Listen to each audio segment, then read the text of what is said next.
Welcome back, wannabes and creators, to another episode of The Business of Art, the podcast that attempts to demystify business for artists. And today we have on the program Ben Lee. Now, me and Ben are old friends. I actually cast Steve Lee, his brother, in a movie many years ago, and that's how we were introduced. He is a fantastic art director. He worked at a company for a long time, and last September, he struck out on his own to start his own company, Big Head Productions. And we talked about the first year of his company. And it was fantastic. I can't wait for you to hear it. But before we get into that, I want to tell you about today's sponsor. And today really doesn't have a sponsor. What it has is an offer. About a year ago, we started a company called Kickstarter University. It failed miserably, but the content is still fantastic. I put it up on a new Teachable site, and I'm offering it to you fantastic listeners for just $7. This is content that used to cost $1,000. I'm selling right now for $197, and I'm offering it to you guys, and you guys only, for $7. And you can get that offer by going to thebusinessofart.us/Kickstarter course. Now, I wasn't going to put Kickstarter University content up again. I was just going to let it fade away. But I've been seeing so many crappy Kickstarters recently, I decided to resurrect it from the dead to help you guys out. And you guys can get it now for just $7. So head on over to thebusinessofart.us/Kickstarter course and get your $7 course today. And with that, let's get on with the show. What are you passionate about these days, Ben? My big passion right now is telling stories, be it through comic books or artwork that I produce for gallery openings, but, just essentially telling stories. I mean, for the longest, talking about gallery openings for the longest time in Kansas City, I don't know about other cities. I imagine they do, but in Kansas City, First Fridays is always the gallery opening night circuit, if you will. And a lot of my friends would always ask me, Ben, why don't you exhibit and have an opening? And for the longest time, I would tell them I don't have anything to say. And they're like, what are you talking about? And, I'd explain that going to gallery shows, for me, successful artwork is artwork that tells a story, be it one the artist intended that the viewer is getting, or just something completely different that the viewer is seeing a narrative in the artwork. But too often when I go to gallery openings, it just is a pretty picture, mall art, if you will. And so I just would offer I never had anything to say. So, but now, at this point in my life and in my career, I apparently have a ton of shit to say. So, started a company to pursue my comic book passion. And then, when there is downtime, God knows any solopreneur out there knows that downtime is somewhat of a luxury these days. When I have it, I'll pursue personal artwork. That's awesome. And it's really interesting that you say that, because when I think back at the gallery shows that I really enjoyed the most, you're right. You think that just going into a gallery is seeing pretty pictures, but pretty much every successful artist that I know, when they do a gallery show, it does have a point. Even if each piece is its own thing, to look at it as a group, there is a point. And the ones I don't like, or the ones that I just think are okay or don't move me, they're still pretty, but they don't have that same sort of story. Yeah, definitely. Do you think that that comes out of that need to tell that story from your passion for comics? Oh, without a doubt. I mean, I remember one time I had an opening at I guess a furniture shop, like in the art district here in Kansas City. Even if they're not a gallery, if shops in the art district area have space to accommodate work, they'll invite artists out to show on First Fridays. And so I had an opportunity to show there, and someone came up to me during the evening, and they were telling me one piece that I had that I called, what did I call it? Losing Yesterday, I believe was the title. And they just expressed that it really had an impact on them. And that is probably one of my favorite compliments I've received on my work. Right. I mean, for me, that's the goal of art is to move somebody. I mean, I've already been moved by it to make it, but to me, art is a more collaborative process than traditionally you think of art, right? Where you think of like I've made this thing for me, but to me, it's like it's only really art for me if somebody else enjoys that piece also, even if they don't enjoy it in the way that I intended them to enjoy it. Yeah.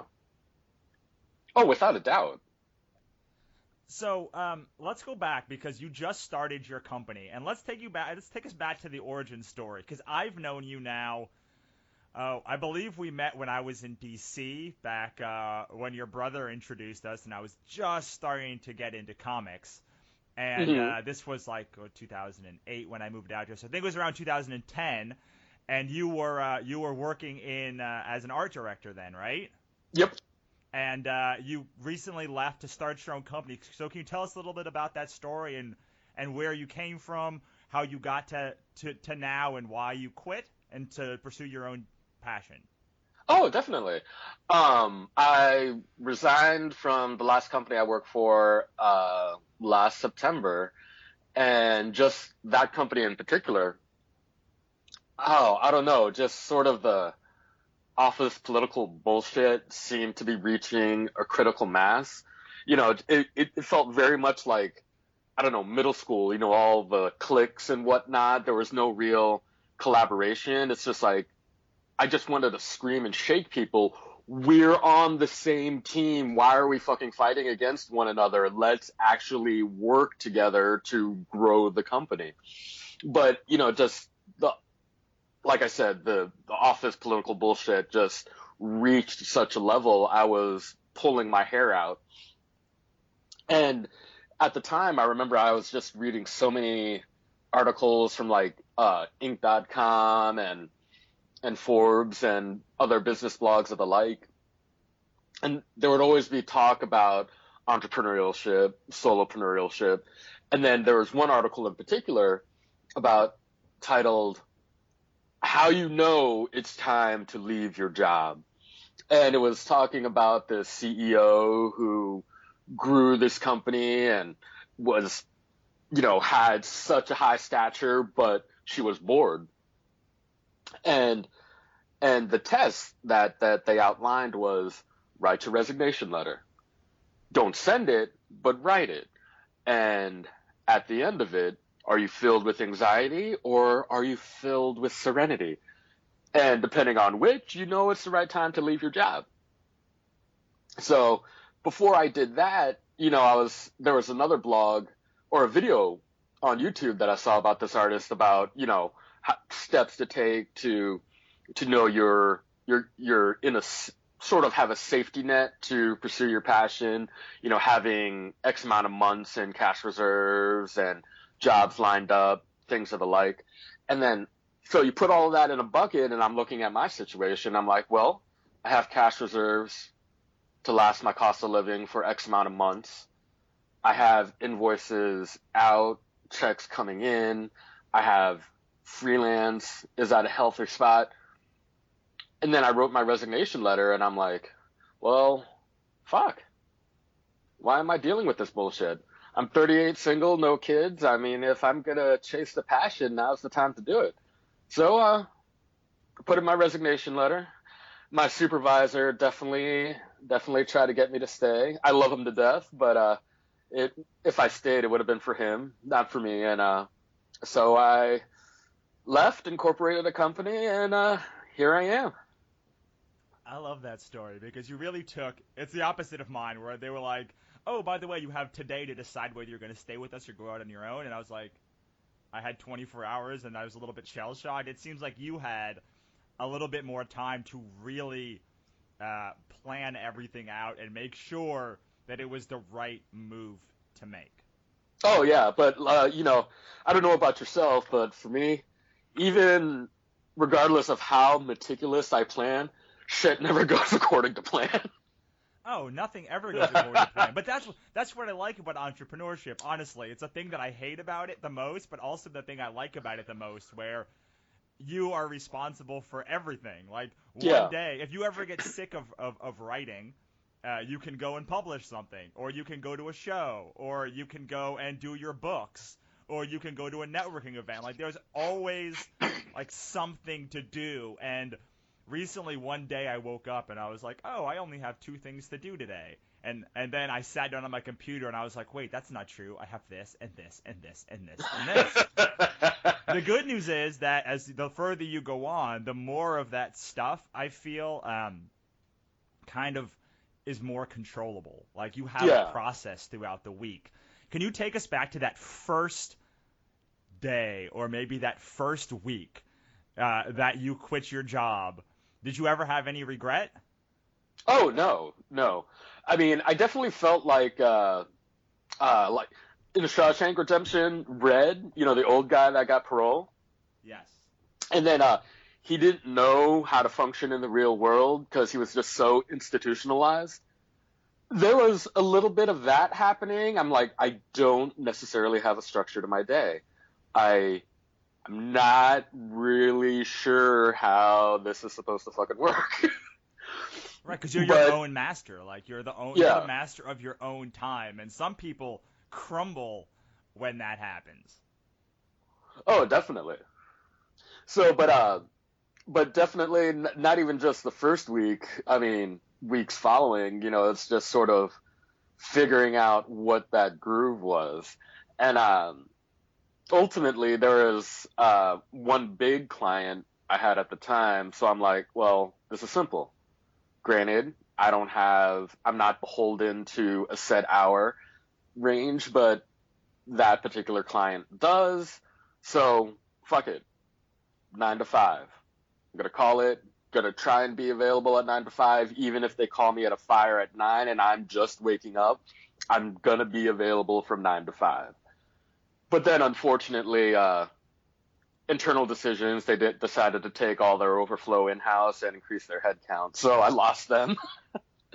But well, isn't that the problem though when you only have that one big client, right? I mean, to me, part of the entrepreneurship and part of the juggling is making sure you don't just have that one big client, but you have a bunch of clients who account for a bunch of work individually. So if you lose one, it only accounts for 10% of your income instead of 30 to 50%. Oh, definitely. And, that was definitely something I considered, but it was the rationale I had with myself was like, I have the cash reserves, I have freelance. So eventually, from an income perspective, I'll be good to meet my cost of living and the plan. Of course, nothing ever goes according to plan.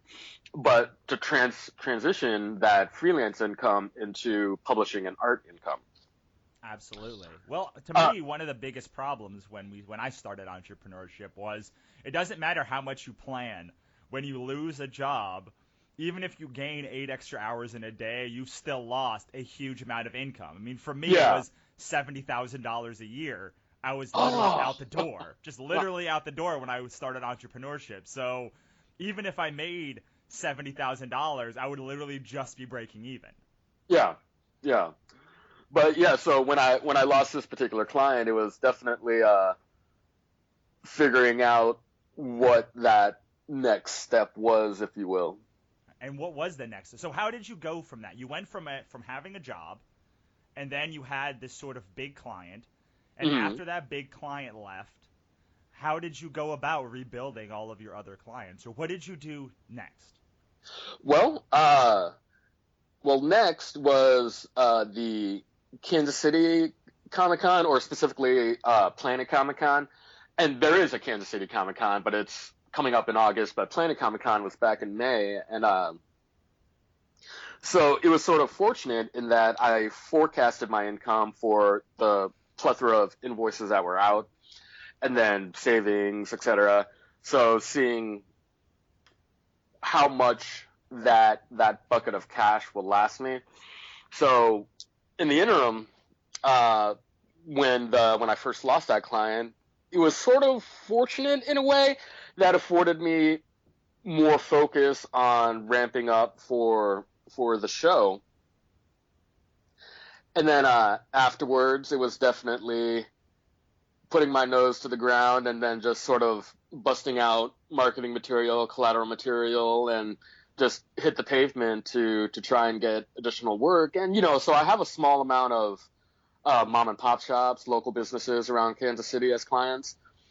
So definitely doesn't account for my cost of living, but it helps. that coupled with my cash reserves and forecasting out the budget, I think I'll be okay, and hopefully I'll hear back from Comixology and Diamond here in the next several weeks, hopefully no longer than a month, that I could start getting orders in and filling those orders and things of that nature.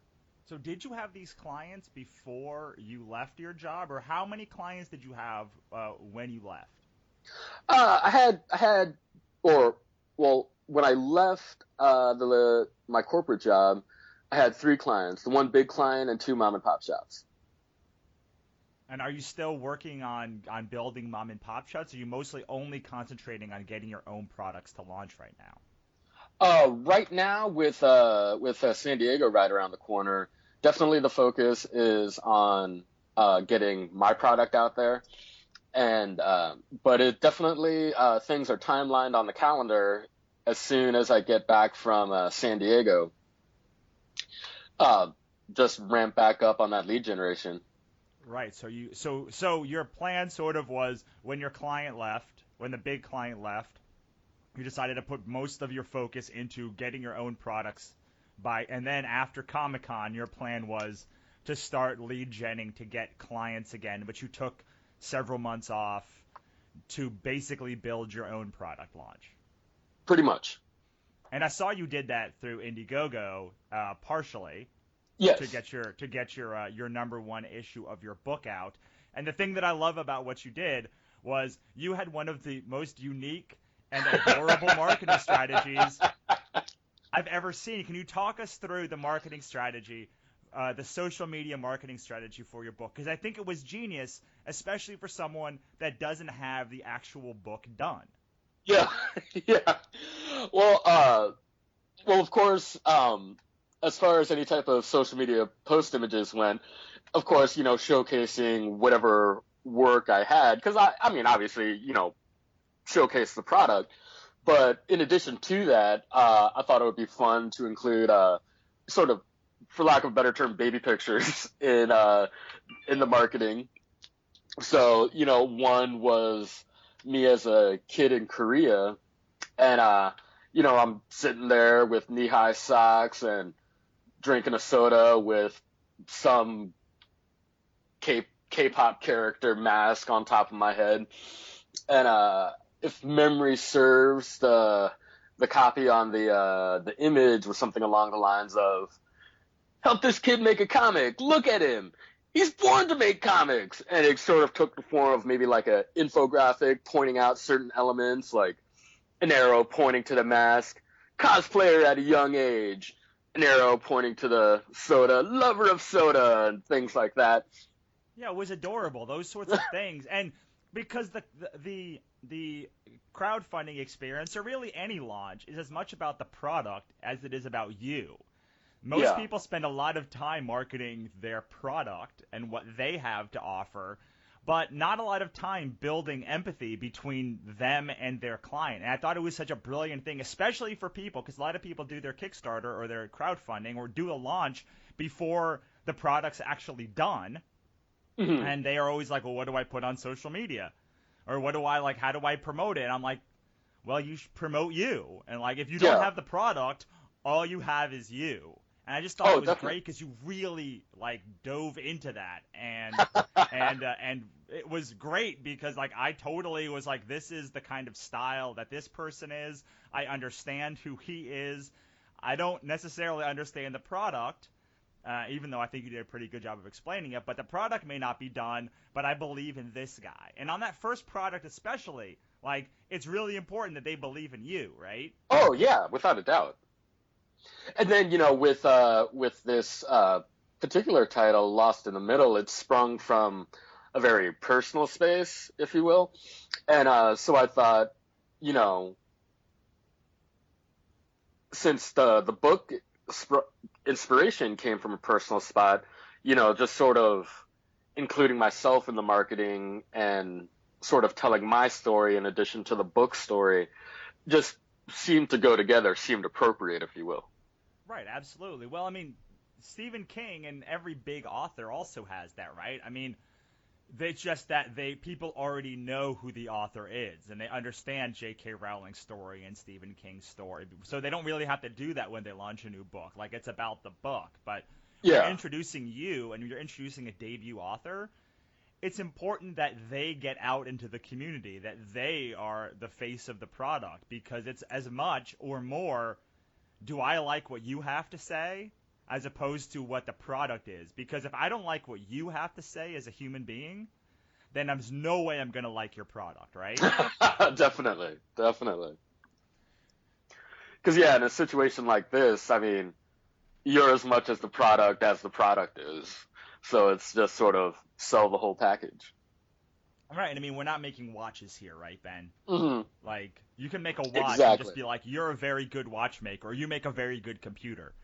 I mean, say what you will about Steve Jobs, you didn't have to know who he was personally. All you had to do was use his computer. Yeah. Maybe Bill Gates is a better example, but because Steve Jobs is a little bit more synonymous with his product. But we're making art here, so with art, I have to like you and your perspective as much as I like the art. Oh, definitely. And especially because there's a kind of art for every person, right? So you have to speak to me for me to want your art, or you're speaking to somebody else, and that's fine, because this isn't necessarily just a widget. Yeah.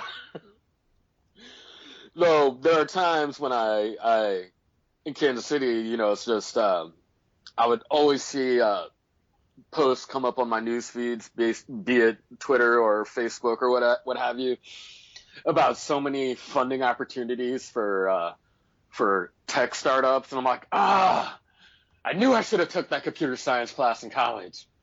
Yeah, but here's the thing: is there's a lot of stuff for arts too, and it's harder. It's harder. I mean, look, art's harder, but it is just a widget. Like, honestly, I'm sure you can speak to this, or I would love you if you spoke to this, but it's just a widget. Like, it's a different widget. The widget is more tied to the person who makes that widget. Yeah. But just like in any sales, like I used to sell insurance, I used to sell ads, I used to sell Sprint, and now I sell books. And like, once you understand why someone buys a widget, you can reverse engineer it and find out how they would buy your widget. Yeah, fair enough. And you're right. There are funding opportunities for art. Like in Kansas City, there's a number of organizations, I think specifically 3, that 2 of which are totally geared to supporting individual artists and art organizations. And then there's another one, KC SourceLink, that is specifically built around helping just startups in general get off the ground, and been working with them to find out what exactly I need to do to get additional funding. Well, you have to have a business plan, and like you have to have a way towards profitability, right? I mean, this is the thing that I always talk about with artists. I say, okay, so everyone always talks about you can't make any money in art, right? I mean, that's the thing. Like, that's sort of the totem, right, of artists. I can't make a living or I'm broke, right? Yeah. I'm like, yeah, but here's the thing: is you think about this on a short-term time horizon. Like any business on the short-term time horizon is unprofitable at the beginning. Like, a McDonald's or a Mr. Smoothie or a house is incredibly unprofitable until it's not unprofitable anymore. Exactly. And it's funny you should mention that, because I mentioned the Planet Comic Con earlier. I would talk with local comic guys that I know in the area, and we would be chatting via like Facebook Messenger or whatever about just figuring out, do you guys want to get together and maybe have some kind of like collaborative game plan, things like that. And the common consensus was in the group was like, I just hope I make money this year. And I'm like, you're not going to make money at the show. I mean, you will make money, but if you're looking, you're going to end up in the red. You're not, God willing, of course, I would want you to end up in the black, but you got to think of the long game, like you're saying. It's not the short game. You got to think of the big picture. Have something at your booth to where you can build your database of your fan base and start sending out like email blasts or do additional marketing on top of that to get the word out to build additional interest and hopefully more revenue down the line. You just can't think of it as a one-off at the show once a year and hopefully you're going to have a big windfall, because chances are it's not going to happen unless you're like fucking Marvel or DC. Or me. I do very well at shows, but because of what you said. Like, I build an email list, and I have, like, people coming back, and I go to a lot of shows. Can you talk about how you build your list and do your own marketing? It's a great segue. Oh, yeah. Well, Planet Comic-Con this past May was the first show I exhibited at ever. But just a 10-year career in marketing and advertising, you know, just sort of had a game plan of what I wanted to do. So, you know, had, you know, giveaways like, you know, buttons and random tchotchkes and whatnot people could take with them, branded with the company, of course. And then one of the big things was before the last Star Wars movie came out, Lucasfilm and HP partnered to do a contest, and they called it The Art Awakens. And the winners would have their artwork showcased. I think it was at Gallery 1988 in LA. But so I did fan art for that, but unfortunately I was not one of the winners. But I was really happy with the way the Star Wars piece came out. So I had it as a giveaway at the booth, and for a chance to win, people would need to drop in their name, email, and phone number so I could start having some kind of semblance of people that are not just friends and family, but strangers that apparently are either a fan of the artwork or a fan of Star Wars in general. And that'll start getting me a database to get more interest out there as I blast emails and direct mail pieces, things of the like. Do you when people took those free giveaways, did you make them sign up for your mailing list? Unfortunately not. And there's always time. Yeah, fair enough. So you started the mailing list, or you had the mailing list. How often do you email your people? Well, right now I am still researching services to use, be it MailChimp or Constant Contact. Email marketing, though, during my career, I've always built the emails. I was never responsible or had a hand in deploying the emails. So that's still a relatively new game for me, and one I'm not entirely sure I understand, so I'm still in the process of figuring out what is the best service for me at the stage of my company. Yeah, it's really tough because, like, I hate email marketing, but I do it every week. I send emails every week, but I hate it. I hate getting the emails. But then I realized a while ago, because my wife does Beta Brand. Beta Brand, it's like a clothing line that she loves. And she's like, she's on all of these stupid email lists, right? For like JCPenney and Macy's and Ann Taylor. And she hates all of them. But she loves Beta Brand. Loves it. Yeah. And it made me realize that, like, email marketing's only terrible, like, if you don't want it. Like, if the people want it, then it's not terrible. Then it's a thing they look forward to. Yeah. Like, my wife also is part of Tim Ferriss's 5 Bullet Friday. And it's just like she sends five like cool things out every Friday. He's like, I have 73% open rate. And I'm like, that's 3 times better than my open rate on a good day. Nice. But again, it's like, that's because people want it, right? Like, if you want the thing, then it's not bad. And I just have to keep reminding myself that if you're on my mailing list, like, I'm hoping that you want the thing I'm sending you. Because at this point, every Wednesday you're going to get a thing with a bunch of content inside of it. Yeah. If you don't want that content, you should unsubscribe to my mailing list. But then we also blast onto social media. What do you do on social media? Like, where are you strong on social media right now? How do you mean? Like, how, as far as, like, where do you feel most comfortable online as far as social media goes? I would probably say, the big ones, Twitter and Facebook. I'm still trying to get a handle in terms of using Instagram as a marketing tool, and then trying to figure out how to best use Pinterest as a marketing tool. And using Snapchat as a marketing tool just makes my head hurt, so I haven't even touched that yet. So they did memories now.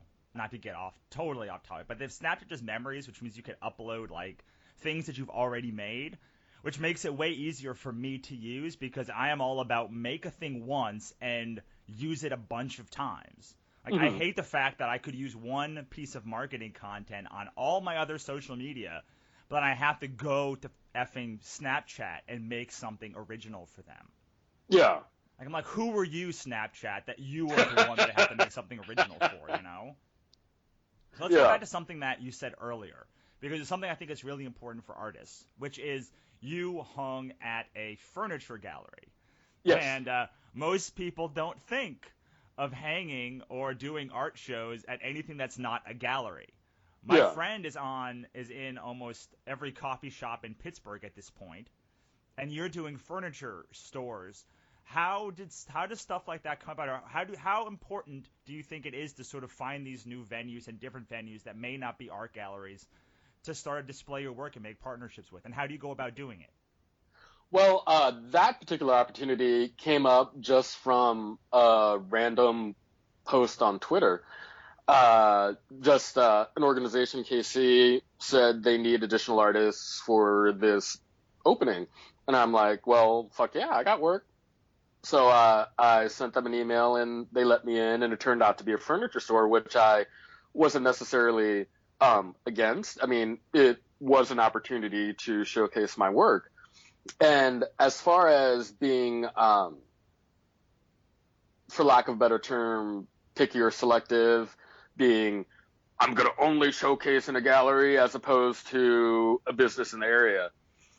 I mean, that's a fine viewpoint to have if XYZ artists, if that's their stance. But what they have to realize is that a gallery is most likely going to take, at the very least, 50% of the sale price. And there's no guarantee the work is going to sell because, to use Kansas City as an example, very rarely does the crowd go to purchase work. It's just a social event to... Yeah, no, that's everywhere. And everywhere. Everyone's a looky-loo. The worst events I've ever done are at art galleries or at art walls. Yeah. The worst, absolutely. I mean, as far as, like, not as far as meeting people, but as far as sales, they're horrible. Because... And I do, too. I mean, it's just... I'm always about, hey, model what your behavior is. If you go to art shows not to buy things, guess what? Your ideal client's probably not going to buy stuff there either. So you should go to places that they do buy stuff. Yeah. Yeah. And so when it came to a gallery or subsequent showings, it's like specifically with the furniture shop, after that particular night ended, one of the owners just came by and was like, I really dig your work. I mean, if you want to showcase here again, please do. And one of the things they were adamant about both for that event and subsequent openings was that we don't take any money. We just want to support the art community. And the location of this particular shop was smack dab in the middle of the arts district, so you're going to get foot traffic. Right. So it also helps you, like, build a brand. I used to work at an office building that hung an artist's work, and I went through there for a year and a half. And I still remember the artist's name because I saw it every day. His name's Evan Biondi.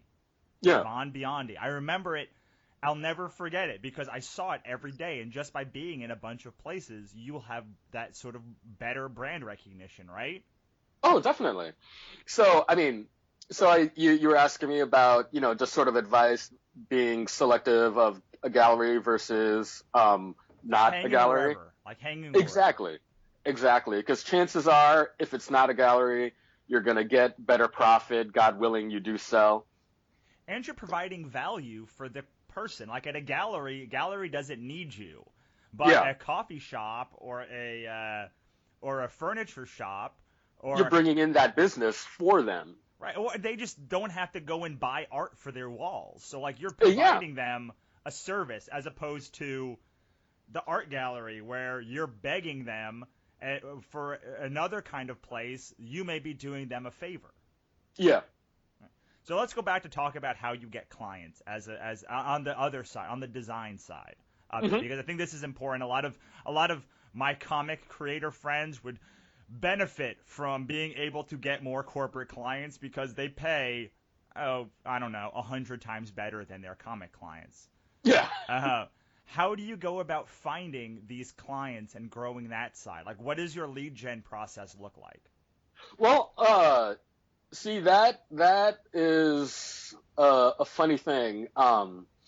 Just given my career path in Kansas City, I've been very fortunate in that the majority, if not all, of my freelance business has been referrals.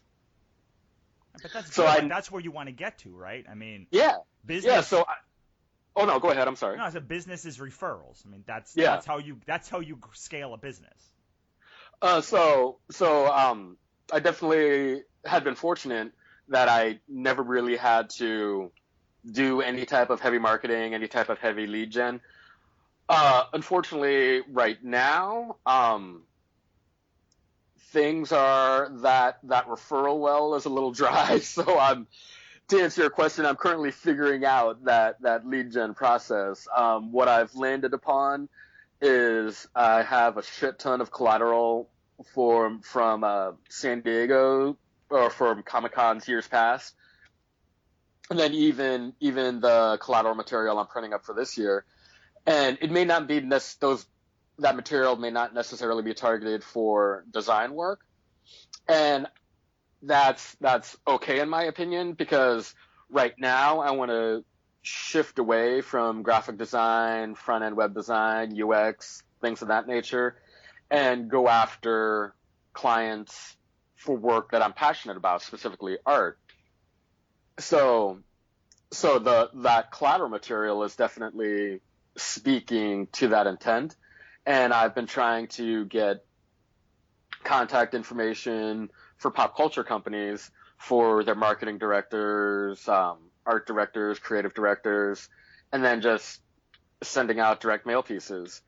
Um, Next steps after San Diego is definitely refocusing those efforts and targeting local businesses and seeing what happens. Do you think if you hung more in local businesses, then more local businesses would know who you were? Oh, it's entirely possible. Do you guys go to any like Chamber of Commerce meetings or anything like that, and sort of, or is that on your planned docket to like go to these networking events and put yourself off as an artist, or Not necessarily Chamber of Commerce, but I have been going to the uh, American Advertising Federation Kansas City chapter. They do a number of events every month in town, and heading to those. And then there's a social media association or social media marketing association in town, and they do a number of events, luncheons, breakfasts, happy hours, and I go to those, just do my best to network with people and hopefully find a match. absolutely. So you're almost a year into this company. Not Yes. quite a year, but almost a year. And a year is when I started, about where you are now is when I started getting a little bit more zen with what I do. I started seeing the code behind the matrix, as I say. Uh-huh. Like, I started to see, how things fit into my business and like how I could make more money, how I could pull a lever and make more money, how I could push another lever and lose less money. All of Yeah. the business things that you need to know So, how is your opinion? How do you feel about your company now? How has your company grown? I guess is a better question. How has your company grown from the day that you started to now, and where do you see it around this time next year? Well, from when I incorporated in November to now, I'm not entirely sure what the metrics would be to determine the difference. Just how Because you feel. Just how you feel. Like, do you feel more comfortable in your business now? Like, how do you feel about all of the stress levels that every business owner has? Let's just start there. oh, oh, I definitely feel more comfortable, without a doubt. As for the stress has definitely been a constant, but I often joke, I look at it as I think of my old track coach in high school, where he's like, "You're gonna be sore, but it's gonna be a good sore." And I kind of look at the stress being self-employed as a good stress because it's stress that I'm building something for myself. And you're You know, building the. I promise, if you ever go back to a job ever again, like there won't be stress. Like you won't. You'll. It'll be like. Did you ever watch Futurama? uh The episode where Fry drinks 100 cups of coffee and then huh. everything's in slow motion. Like Yeah, it's just you start looking at things and being like, okay, well that's the reason why this is happening, and like seeing all of the pieces all put together in a yeah, way that I never did at a company. yeah. Oh no, I'm just like, I'm not saying there won't be a point that I don't go back to a 9 to 5. God willing, not knock on wood that I don't, but you never know what's going to happen down the line. But I totally see a scenario to where it's like, just like you said, everything is moving in slow motion. Whatever stress I had at my last corporate job would pale in comparison to the stress I'm experiencing now. But it would be interesting to be sure if that hypothetical came to light. Well, I'll tell you that around the same time, like in March of this year, I incorporated in June Hmm. of last year. So around March, which is around the same time as this time frame is, I was having panic attacks daily. Yeah. Like I was verging on suicidal. Like I was really bad, and I don't know what happened after like April when we launched our new book, but Hmm. like something fell into place and clicked, and like I started understanding how my business functioned. Like I knew Yeah. how it functioned. Like you make these hypotheticals when you start your business. Yeah. And you're like, okay, this is how I think I make money. But then you have to test it, and you're like, nope, that's not it. That doesn't work. And then you test all of these things, and you're like, it takes about a year, at least for me it did, before I was like, oh, so this is the thing that I say. This is what my customer looks like. This is Hmm. how I make money. This is how I stop losing so much money. And like once you understand how what you can do to make money, once you understand like how to pull a lever and make more money, like the stress kind of goes away because you're like, oh, all I have to do is do this, this, this, and money will come. Yeah. And I, Well, I don't think that necessarily the stress will ever go away, but I definitely think just like your anecdote is the sense of hopelessness will eventually go away. yeah, I don't know. I don't know. Like, I'm not a very optimistic human being. Mhm. In fact, I'm incredibly pessimistic as a human being goes. But even I have to admit that, like, I kind of get it. Like, I feel like I get it. It took a year, but like Yeah. a couple of months ago, at least after our last the Can't Stop Tooting Kickstarter, when that ended, I was like, oh, I get it. Like I Mhm. understand where it's going, and like I started seeing where the dominoes were gonna fall in the Yeah. future, and like things had to be shifted around. It's still like there's still a lot of stress, but I'm like I get where like this piece has to go here. And I used to be like to my bosses, how can you be so calm Yeah. when all everything's going wrong? And now I Yeah. get it because they're like, you've been doing this for 10 years. Like I know as long as we keep this going, their money will come out. And as Yeah. long as this happens, money will come out. That's it. Yeah. And that's all I care about is I need to focus on these 4 actions, and these 4 actions will lead to this result. Yeah. And unfortunately, when you first start, you have 1,000 actions. Right? It's like you don't know what's going to function, so you're sort of floundering and like scraping and like you don't know. Like you don't know what's a low return action, you don't know what a high return action is. You don't know where big profit margins are. You just have no idea. So you're doing all of it and like 99% of it is a low return action. Oh, definitely. And then even trying you have this, big picture idea of, marketing tactics you want to attack to see, what's going to work, but then at the same time, you're not necessarily sure how to track the ROI.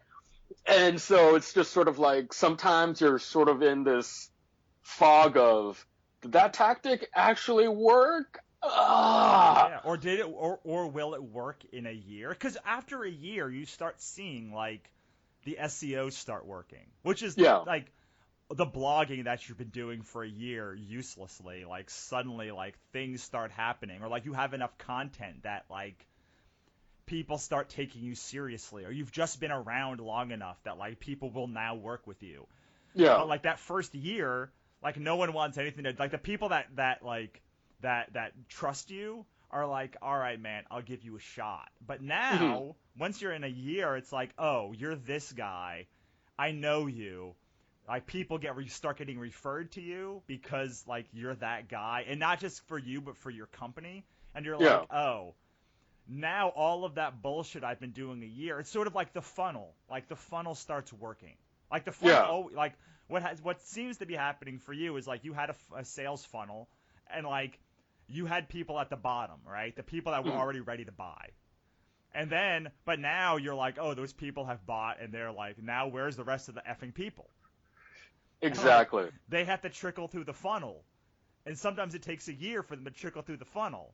And once they trickle through the funnel, as long as you keep doing the action, the money will keep happening. Does that make sense? Yeah.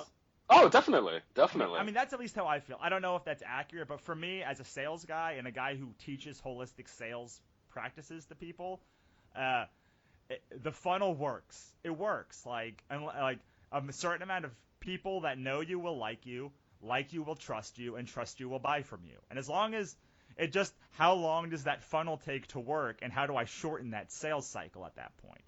But it's funny that you should mention the funnel, because I did remember reading an article that like the funnel is changing. It's becoming more nebulous, more organic, a circle, if you will, to where it's not necessarily a step 1, 2, 3, 4, but a potential customer or potential lead could come in at any point of the sales cycle. And when I read that, especially now being self-employed, I'm like, how do I just get people to come in at the buy? Why? No, so like for instance, I mean, I still think that it's a funnel, but what they're talking about is that you can come in at any. So think about this: like, would you buy? Have you ever met Gary Vaynerchuk? Mm-mm. You know Gary Vaynerchuk? He's a very successful speaker. Okay. Or Stephen King. You know Steve? Sorry. Yeah. Let's say Jim Lee. We all know Jim Lee, right? Okay. Right? Would you buy Jim Lee's book? Actually, no. Really? Yeah. I mean, like, back in the day, I was a huge fan of Jim Lee. Like, I mean, some of my earliest memories of being a fan of Jim Lee was, oh gosh, like during the Extinction Agenda Marvel did in the X books. All right, all right. Let's take a different. Let's just who. So if my sales funnel and what I teach is there's 4 steps. Someone has to know you, like you, trust you, and then they'll buy from you, and they have to hit all 3 of those parts. Jim Lee, you may not buy from, but you're coming into his funnel not at the top, which is what they're talking about. Like. Gotcha. You don't have to be at the you don't have to send a mailer out and do a freebie and do yada yada yada. People can organically talk about you, and like I do a podcast, so someone may hear my podcast and like me, and then they'll already be at my funnel, like far down. Maybe not at the Mhm. buy, but some people do just come to my table and buy outright. They just come Yeah. straight and they buy because they know who I am, because the brand is doing the work for me. But that's what they're talking about when they talk about that it can come organically. You're right. Like you don't have to meet me and then put me at the top of your funnel. I may already be ready to buy from you before I even meet you, because organically from social and SEO and all the other ways, in person, all the other ways that you meet somebody, you don't necessarily come from the top, but you do come in. Like you do come Yeah. in, and then the job is to cycle you back so you keep buying every time, right? Oh, definitely. So I've never read that article, but I would take exception if they say it just can come wherever, because you have to put stuff out there, right? Like you can't Yeah. just magically. Someone's not just gonna magically say, of all the choices I have in the world, let's go to Ben, even though he doesn't have a social media profile, right? Yeah. They come to you because you have distinguished yourself online or in person or by going to events as the guy who does this. And even though at some point you had to meet somebody at the top of the funnel, right? Maybe Joe. Maybe you had to meet Joe at the top of the funnel. Eventually, if you go to the meetings, Joe might refer Bob to you, and he's already super far down your funnel. Does that make sense? Oh, definitely. Yeah, so I don't know about this nebulous cycle, because you do have to put you have to put the value out there. Like you still have to make it valuable for people to know you, like you, and trust you. The difference is that with Joe and Bob, Bob already likes Joe. Bob Mm. knows and likes and trusts Joe, so you're bypassing most of the first three parts of that funnel because Joe is referring you. Yeah. So, or a news article, or publicity that you've done, or a Kickstarter, or an Indiegogo that you've done. People already know who you are, and so they come in ready to buy, but only because you've been doing all of that nebulous work online. Oh, definitely. So, that being said, I promised you at the beginning I wasn't going to hog the whole interview, and I feel like I'll hog the last 10 minutes of this interview. But I want to hear where you go next. What can we look forward to in the future? You got any cons coming up? Got any books coming out? Tell us what's coming up in the Ben Leavers. All right. Well, outside of San Diego, no real cons coming up, big or small. Because right now, just what I'm forecasting in terms of revenue, the capital isn't there to do more shows out past San Diego for 2016. But for in terms of books, well, as we mentioned over the course of this conversation, first issue of Lost in the Middle is in the process of getting out the door. The book is done. I'm just waiting on figuring out distribution. And then past that, of course, thumbnailing out issue 2 for Lost in the Middle, which will be a 3-issue miniseries. And then I have a book that I'm working on called Spacefold, sort of a time travel character study kind of thing. I'm not entirely sure how to explain it right now, but that'll be a one-shot that I'll target to distribute digitally. Then I have another book called Alan Lee Saves the World, and this is a book that I've tossed around in my head for a number of years. I mean, like, I don't know if you remember Guerrilla Comics. Like, yes, a little bit. there were two different Guerrilla Comics. There's the UE and the O. Which one are you talking about? The one with Mark Waid. And okay. Yeah. Okay. Yeah, their slogan was "Ook ook, come play with us" or something like that. But kind of. I remember them a little bit. I remember there was reading one title, I think it was called Shock Rockets, and it had a Hispanic main character. And I remember thinking back in the day when I bought that, I was like, where's my Asian main character? Fast forward to, I don't know, late 90s, early 2000s, there was an anime that came out called FLCL, or Fooly Cooly. And it was just such a fun, upbeat, off the wall, crazy, almost non sequitous, but it actually sort of all tied together anime series. And so, given the desire for an Asian protagonist, and then seeing this sort of off the wall anime, I wanted to do something with an Asian protagonist that just sort of fit into that. So from that came Alan Lee Saves the World. It's a great title. And thanks. So I got that coming out, and then one title that I wrote just recently. It's not a full 24-page comic because the inspiration wasn't there to blow out 24 pages of script, but I want, you know, that movie Begin Again with Keira Knightley and Mark Ruffalo? No. It's from the producers of Once, but I wanted to see it when it was in the theaters, totally missed it, but it recently came out on Netflix, and I'm like, well, fuck yeah, let me fire this up while I work. And I was so in love with the movie. I mean, What's it about? Just, it's about Mark Ruffalo's character, big music producer, but then he gets fired, down on his luck. But then in a bar, he sees Keira Knightley perform, and all of a sudden, though in the bar on this open mic night, she has a lukewarm response, but Mark Ruffalo's, hit rock bottom, he's drunk. But having that music producer background, as she's playing, he's sort of seeing the arrangement happen around her and just seeing what this art could be. And then throughout the movie, it just became this journey of creating this art to put into the world, to move people, and just all about the purity of the music. And I just became so infatuated with this movie. And then all of a sudden, I find myself buying the soundtrack, and I blew out this 16-page script from all this mushy goodness that I'm feeling. And I'm calling it Reaching for the Door. And I'm not entirely sure how to explain the plot per se over the course of these 16 pages, but I'm going to give it away for free. As soon as I finish it, I'm going to put a high-res PDF on my website.